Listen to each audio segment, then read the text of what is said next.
Here are today's top tech stories. China is escalating its efforts in the generative AI sector with Moonshot AI, an emerging leader that's obtained more than $1 billion in funding. This super huge investment, spearheaded of course by Alibaba and Hang Seng, marks one of the most significant funding events for a Chinese AI startup following the debut of OpenAI's ChatGPT. That's crazy. Have you guys ever used Wonderlust? I'm sure you have.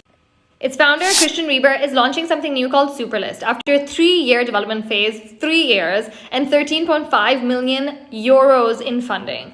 Wonderlust was actually acquired by Microsoft back in 2015 for around $200 million, but it looks like Christian Reber still had an appetite for founding another startup.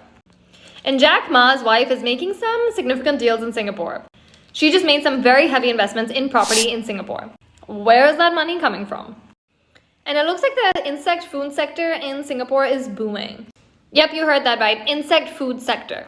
Insecta is one such example that began in 2018 as a black soldier fly farm that was making animal feed and fertilizer in Singapore.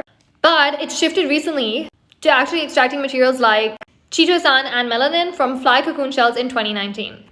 Because they were seeing a lot more potential in these markets compared to the earlier ones that they were in before.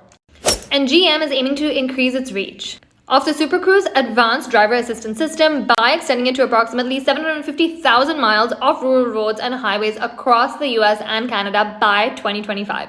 So what does this expansion do? It almost doubles the existing network and it enables drivers to use hands-free automated features like acceleration, braking, steering, and lane changes over a much larger area. I mean, do people even need driving licenses at this point?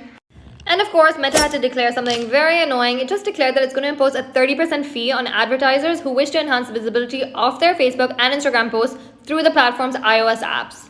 So this decision basically aligns with Apple starting to enforce its standard 30% Apple Store commission on such boosted posts following recent policy adjustments.